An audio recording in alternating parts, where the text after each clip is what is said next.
Hello everyone. आज हम सभी लोग डिस्कस करेंगे जॉइंट्स और जॉइंट्स के डिसऑर्डर्स के बारे में। तो सबसे पहले हम जानते हैं joints of the skeleton system के बारे में। तो जॉइंट्स क्या होता है? स्केलेटन की बोन्स के बीच में कोई भी कनेक्शन जॉइंट कहलाता है। ठीक है। जॉइंट्स फॉलोइंग टाइप में क्लासीफाई किया गया है: फाइब्रस जॉइंट, कार्टिलेजिनियस जॉइंट और सिनेवियल जॉइंट। तो हम तीनों जॉइंट्स को एक एक करके डिस्कस करेंगे। तो सबसे पहले पढ़ते हैं फाइब्रस जॉइंट। इनको हम फिक्स्ड और इमूवेबल जॉइंट भी बोलते हैं, क्योंकि ये मूव नहीं करते हैं, ये बिल्कुल फिक्स होते हैं। इन जॉइंट्स के बीच में, दो बोन्स के बीच में बिल्कुल एकदम फिक्स कनेक्शन होता है, जो इनके बीच में कोई चांस ही नहीं होता है कि ये मूव करें। तो इनके एग्जांपल्स में सूचर्स, जो स्कल यानी खोपड़ी के बीच में पाए जाते हैं जॉइंट्स के बीच, और गम फॉसेस, जो ह्यूमन के गम्स यानी माउथ में गम्स होते हैं वहाँ पर पाए जाते हैं। तो आप फिगर में देखिए, ये ब्लू कलर में दिख रहे हैं, जो ये सभी सूचर्स हैं। हाँ, तो ये जॉइंट्स हैं, ये बोन्स ऑफ स्कल के बीच में हैं। ये इमूवेबल हैं, यानी इनके बीच में कुछ भी हो जाए ये मूव नहीं करते हैं। तो ये सभी फाइब्रस जॉइंट्स में आते हैं। ठीक है। अब नेक्स्ट हम पढ़ेंगे कार्टिलेजिनियस जॉइंट।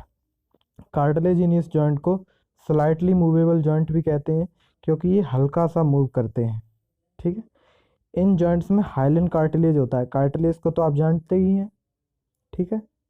कार्टिलेज को तो आप जानते ही हैं, जो जॉइंट्स पर पाया जाता है, जिससे उनके बीच में फ्रिक्शन कम होता है। और ये हाइलन कार्टिलेज पाया जाता है, जो स्लाइटली जॉइंट्स को मूव करने में हेल्प करता है।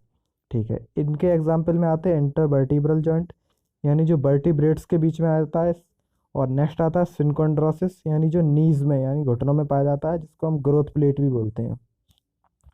तो आप फिगर में देख सकते हैं, ये जो रेड कलर की हैं, ये जो रेड कलर की हैं उसे हम कोस्टल कार्टिलेज कहते हैं।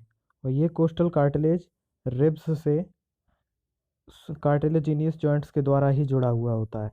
और जब हम इनहेल करते हैं, यानी इंस्पिरेशन करते हैं, यानी सांस को अंदर खींचते हैं, तो हमारी थोरेसिक कैविटी इंक्रीज होती है, जिससे इनके बीच में थोड़ा सा मूवमेंट होता है।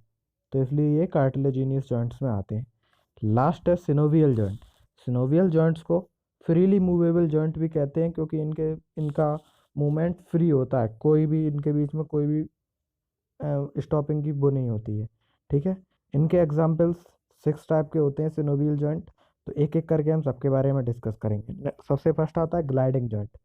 ग्लाइड माने होता है एक सरफेस का दूसरी सरफेस पर रगड़ना। तो वैसा ही यहाँ होता है, यहाँ पर एक बोन दूसरी सरफेस पर रगड़ती है। इनके एग्जाम्पल्स में कार्पल्स आते हैं, आप फिगर में देख सकते हैं। ये हथेली की जो रिस्ट पे जो कार्पल्स पाई जाती हैं, वो एक पे दूसरी रगड़ती रहती हैं, इसलिए इनको ग्लाइडिंग जॉइंट बोलते हैं। ठीक है। नेक्स्ट आती है हिंज जॉइंट। हिंज जॉइंट की स्पेशलिटी ये होती है कि इनमें मूवमेंट सिर्फ एक ही डायरेक्शन में होता है। और एग्जाम्पल्स में आते हैं फेलिंग्स। आप फिगर में देखिए, जो अपनी हैंड्स की या पैर की फिंगर्स में जो फेलिंग्स पाई जाती हैं, उनका मूवमेंट सिर्फ एक ही डायरेक्शन में होता है, नीचे की साइड। ठीक है, इसलिए हिंज जॉइंट में आती हैं। नेक्स्ट पढ़ेंगे हम पाइवट जॉइंट को। पाइवट जॉइंट का मूवमेंट उतना हो सकता है जितना कि हम हमारी बॉडी द्वारा पॉसिबल हो, यानी जितना हम कर सकें। जैसे कि नेक का आप फिगर में देख सकते हैं, नेक को हम जितना चाहें उतना रोटेट कर सकते हैं, मतलब एज पॉसिबल एज, जहाँ तक हमें पेन ना हो। ठीक है। तो नेक का जो जॉइंट है वो पाइवट जॉइंट में आता है। नेक्स्ट आता है कॉन्डिलॉइड जॉइंट। कॉन्डिलॉइड जॉइंट होता है वो same to same hinge joint जैसा होता है, बस इसमें एक डिफरेंस होता है कि कॉन्डिलॉइड जॉइंट दो डायरेक्शन में मूव करता है। इसमें आते हैं इंटरकार्पल्स और इंटरटार्सल्स, यानी ये देखिए, इससे हमारा जो पाम है वो ऊपर और नीचे दोनों साइड डायरेक्ट कर सकता है, यानी दो दो दिशाओं में। ठीक है, इसलिए ये कॉन्डिलॉइड जॉइंट में आता है। नेक्स्ट हम डिस्कस करेंगे सैडल जॉइंट के बारे में। सैडल जॉइंट, सैडल मीन्स होता है घोड़े पर जो बैठा हुआ आदमी जिस सैडल पे बैठता है, सवारी करता है वो, तो उस पर बैठकर वो एकदम राउंड राउंड जिधर चाहे उधर मूवमेंट कर सकता है। यानी इसके हिसाब से मूवमेंट राउंडेड, या मतलब जैसी हम चाहे वैसी कर सकते हैं। ठीक है। तो सैडल जॉइंट में आता है थंब। थंब को हम जैसी चाहे वैसी डायरेक्शन दे सकते हैं। लास्ट आता है ball and socket joint. Ball and socket joint freely movable होते हैं, इसमें कोई भी टेंशन नहीं होती है, जैसे कि शोल्डर का जॉइंट। आप फिगर में देखिए, ये रहा ball and socket joint. Ball and socket joint को हम किसी भी दिशा में कैसे भी मूव कर सकते हैं। ठीक ठीक है, यहाँ पर हमारे जॉइंट्स कंप्लीट होते हैं। अब हम पढ़ेंगे जॉइंट्स के डिसऑर्डर्स के बारे में। जॉइंट्स डिसऑर्डर क्या होते हैं, यानी जॉइंट्स की वर्किंग में कोई भी कमी आती है या कोई भी डिफ़िकल्टी आती है, उनको हम जॉइंट डिसऑर्डर कहते हैं। कुछ कॉमन जॉइंट डिसऑर्डर जो दिए गए हैं, रिमेटॉइड अर्थराइटिस, गाउट्स, ऑस्टियोआर्थराइटिस, बर्साइटिस। तो इनको हम एक एक करके डिस्कस करेंगे। ठीक है, तो सबसे पहले हम लेते हैं रिमेटॉइड अर्थराइटिस। रिमेटॉइड अर्थराइटिस एक क्रॉनिक यानी बहुत ही तेज इन्फ्लामेटरी मस्कुलर डिसऑर्डर है। यानी जो रिमेटॉइड अर्थराइटिस होता है इसमें बहुत ही तेज़ ज़्यादा दर्द होता है, सूजन होती है। यह एक ऑटो इम्यून डिसऑर्डर है, यानी कि जी इम्यून सिस्टम द्वारा होता है। जब हमारी बॉडी का इम्यून सिस्टम है वो सिनोवियल कैविटी पर अटैक करता है तो इन्फ्लामेशन और पेन्स होता है।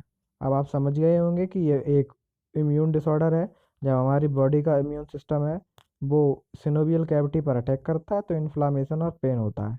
यहाँ पर आपको ये तो समझ में आ गया कि रिमोटॉइड अर्थराइटिस है क्या। अब आप सिनोवियल कैविटी में कंफ्यूज होंगे तो वो मैं आपको दिखाता हूँ। ये रहा, ये एक बोन्स है, ये दो बोन है, और ये रही सिनोवियल मेम्ब्रेन। उनके बीच में जो कैविटी है उसको हम सिनोवियल कैविटी कहते हैं। ठीक है, इस पर जब अपना इम्यून सिस्टम अटैक करता है तो पेन और इन्फ्लामेशन होती है, इसको हम रिमेटॉइड अर्थराइटिस कहते हैं। नेक्स्ट हम पढ़ेंगे गाउट के बारे में। गाउट क्या होती है? गाउट एक ऐसी डिसऑर्डर है जिसमें पेन और इन्फ्लामेशन होता है, और वो भी कब होता है? जब यूरिक एसिड के क्रिस्टल हैं वो हमारे जॉइंट्स के बीच में डिपॉजिट हो जाते हैं। ध्यान से सुनिएगा, यूरिक एसिड के क्रिस्टल जब जॉइंट्स में डिपॉजिट हो जाते हैं तो उस तब जो पेन और इन्फ्लामेशन होता है, इस डिसऑर्डर को हम गाउट कहते हैं। ठीक है, गाउट के साइन एंड सिम्टम्स में बहुत ही सीवियर पेन होता है, और रात से यानी नाइट के टाइम पे पेन अटैक के तौर पे जाना जाता है। ये गाउट की मेन स्पेसिफिसिटी होती है। नेक्स्ट हम पढ़ेंगे ऑस्टियोआर्थराइटिस के बारे में। यह एक कॉमन डिसीज़ है। ऑस्टियोआर्थराइटिस में ऐसा होता है कि जो बोन्स का जो कार्टिलेज होता है, यानी कार्टिलेज है जिससे बोन्स जॉइंट पे जुड़ी होती हैं, वो थोड़ा सा टूट जाता है जिससे उसकी सरफेस रफ हो जाती है। ठीक है, तो जिससे हमें पेन और होता है, इसको हम ऑस्टियोआर्थराइटिस कहते हैं।